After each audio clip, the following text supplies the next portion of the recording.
Hello and welcome back to the Procrastinate Area. My name is Jan, and today we're continuing our Japan Let's Play. And since it's been a while, and I finally got around to doing it, or doing at least a part of it, I actually have a history brief prepared for you guys. I know I haven't done one in ages. I am fully aware of that fact, but I have one now.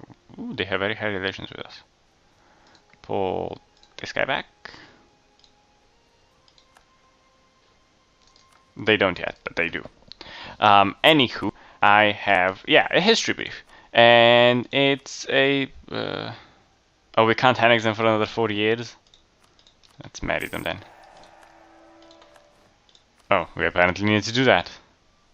We're gonna incorporate that one into our nation. Yes, that will happen. They actually wouldn't marry us. I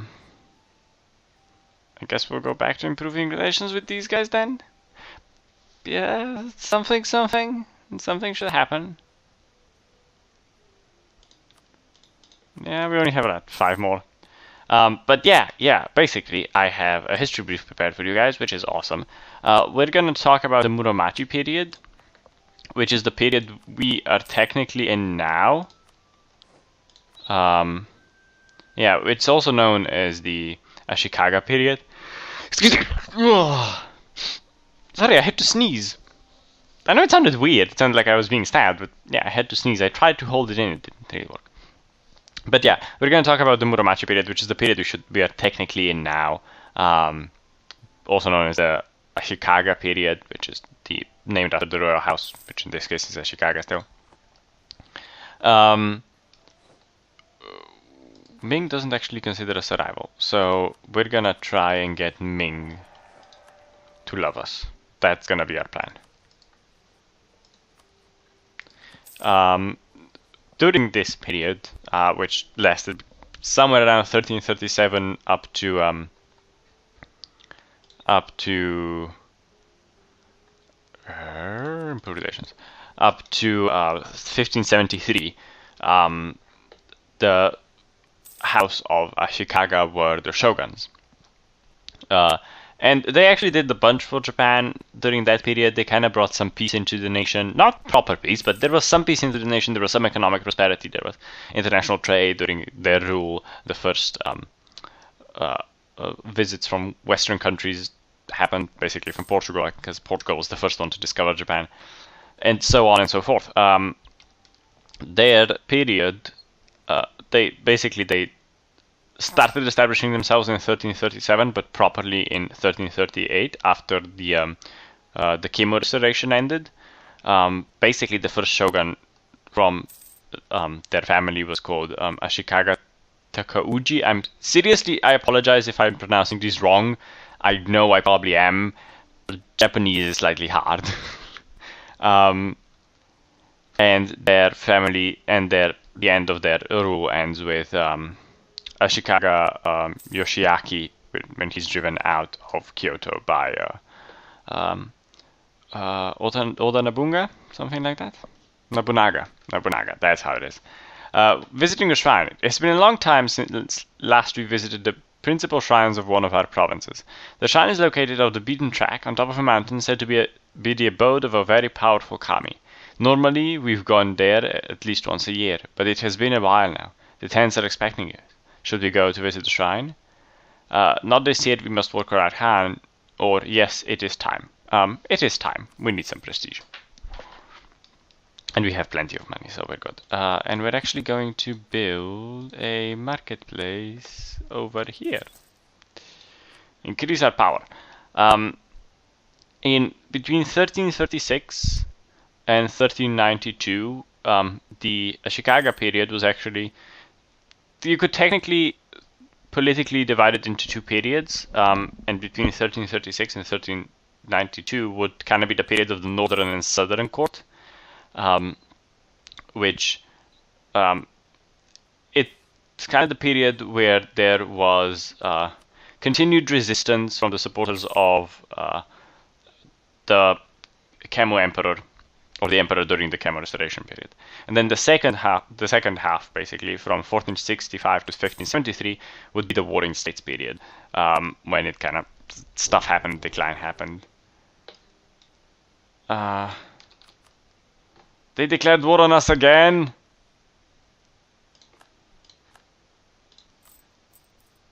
Yeah, our men were not prepared for this. Yeah, we're gonna run them out. Our fleet should be able to take their fleet. They have a bigger fleet. But we have a large ship. We also have 7 of these. Yeah, we should be okay, I think. We just need to wait for these men to regroup. I was not prepared to go to war with them again. Yeah, we have insufficient army funding. Ah, no. Yeah, if this fleet could move faster, that would be great. Yeah, we lost that fleet. Of course we did. They seem to be going after it, or wanting to go after it. We only have 14 ships now compared to their 19. And they have many more men. Which I'm not too excited about.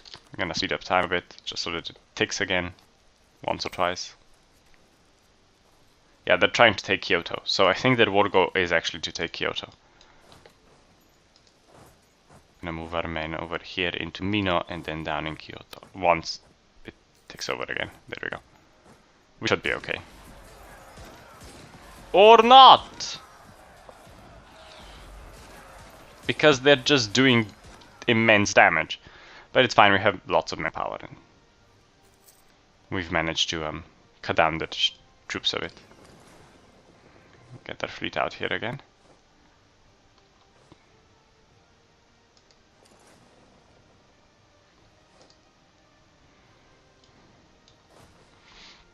Yeah, they're also restoring their troops a lot faster. We're taking a lot of attrition. They might actually become emperor, which would be bad. Which would be very, very bad.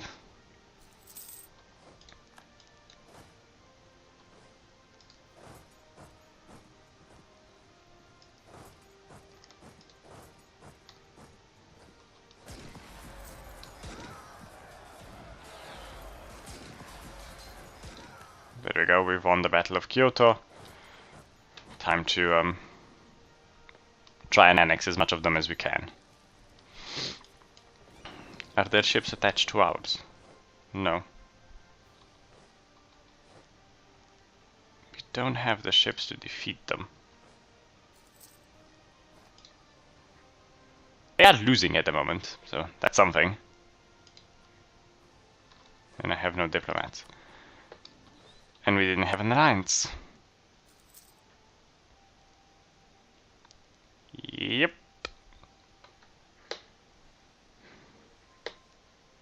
Yeah, I really want the Ming Alliance so that we can invade Korea at some point. Which is the only way we would be able to do it. We should actually detach sieges over here.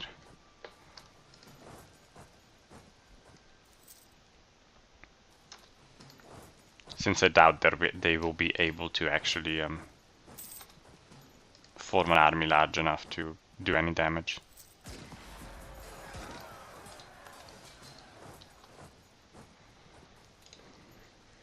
There we go, it will take a while longer to siege, but it's fine. They're blockading some of our provinces. Put our ships back into port. And we have a new technology, a new military technology, the pike square. Fantastic. Yes, we'll take it.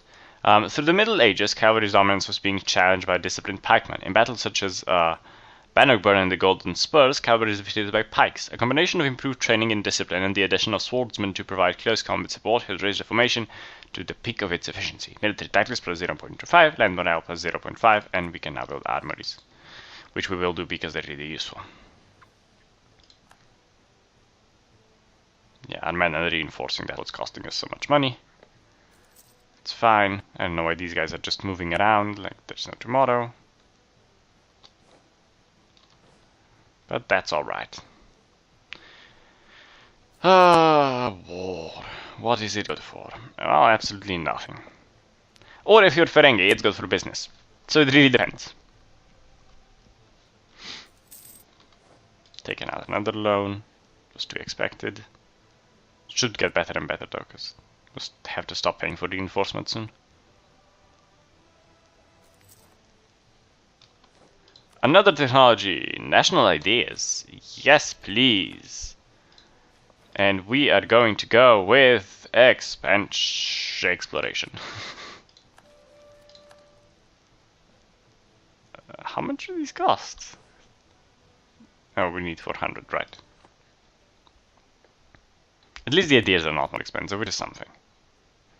But we'll be able to start colonizing these northern islands over here, which I've again forgotten the name of. Because that's how I roll.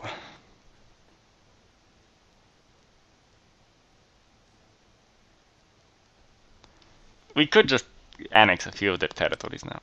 I really don't want to, because we've taken Ichu, which is their capital. The thing is, if we annex their territories, we have to accept the fact that they'll be independent afterwards, and I don't want them to be independent afterwards. Right, while the rest of these sieges progress, because they are no threat anymore. We're gonna continue talking about the period we were talking about. We're gonna actually talk about Ashikaga Takuji. Eradicate the problems. Ashikaga Takuji, which with the support of the samurai, deposed Emperor Go-Daigo, which was the emperor during the Kimo restoration, which was not in favor with the samurai. Not at all. Which wasn't very smart. Well, or very good for him.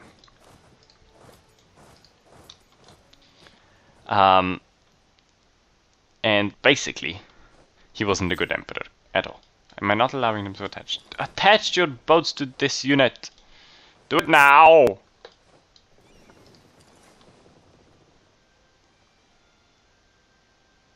I want to go north and destroy those ships.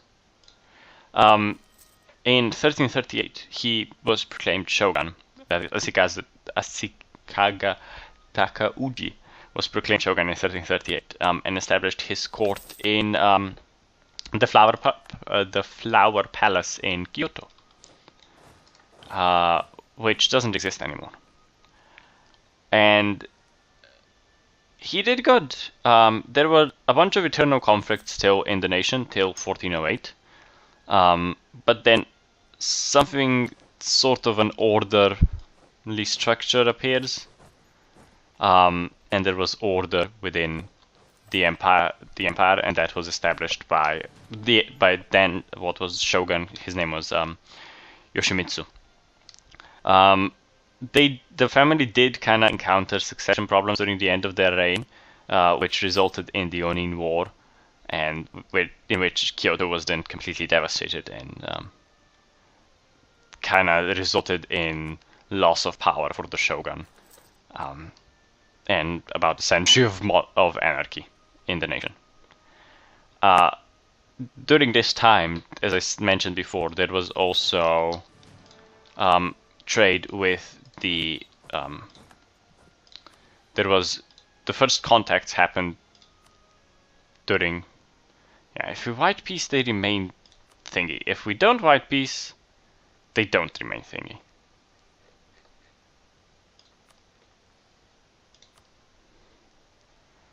I do not understand. What if we take provinces, like Kai? Blah blah blah, but they don't stay person. So we can't do anything. Can we take their money? I would love to take all their money. No. So we can't do anything.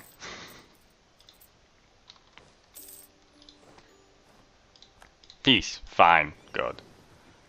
Send that 2 light ships that we have left into Nippon. Get our ships into Musashi. But yeah, there was some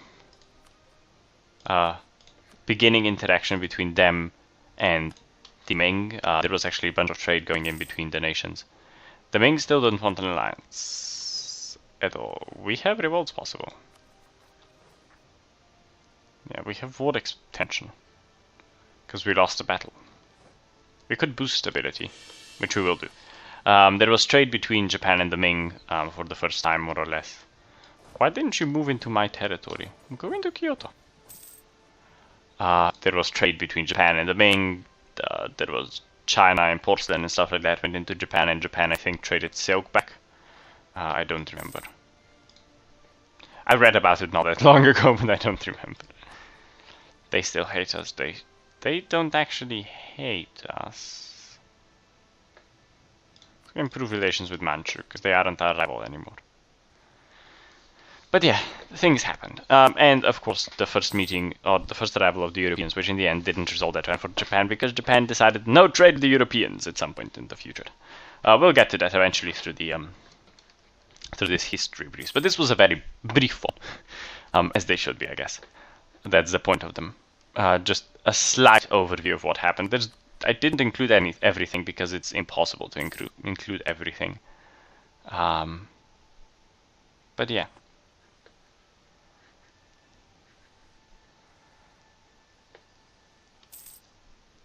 What else? When will these be done? In 1491, so in 7 years?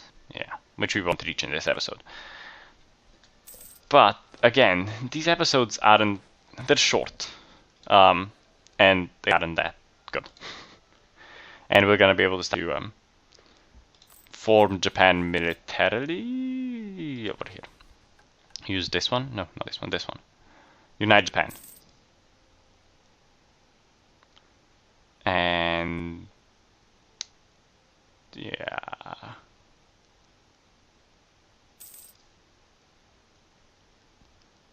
stuff happens, basically. Disagreeing advisor, well, he kinda has a point. More PowerPoints to us. More PowerPoints, as many PowerPoints as humanly possible.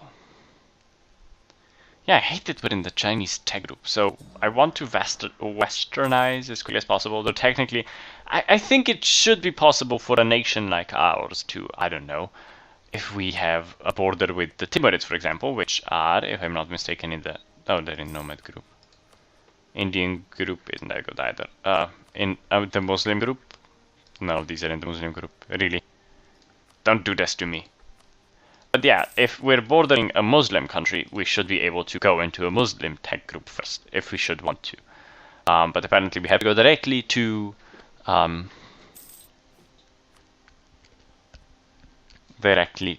other one. Directly to the Western tech group, which is a bit bullshit. Because you just, no. You should be able to advance into the technology level that's next of yours. Also, I was talking about Pax Sinica in the other game. Or in the other, in the previous episode, I think it was. I didn't check if the save game is compatible. I'm gonna check after this episode, immediately after I finish recording this episode, because I want to see, because it's a good mod. It does more for Asia than the extended vanilla experience does. So I'm gonna take a look at that and see how that works. And if it works, we're gonna switch to that mod because it's simply so much better. Of course, all the mod descriptions, all the mod information is in the descriptions below, so you can check those out on your own, and if you want to play them. There are links to their Steam pages, I think. Maybe I did the forum pages, I don't remember. But that's it for this episode. I hope you guys enjoyed this episode. If you did, don't forget to like, comment, subscribe. Don't forget to share it with your friends. And don't forget to check back tomorrow for Evil Genius. Hopefully. I really hope there is one. I'll try recording it, and we'll see what happens. But until next time, bye-bye.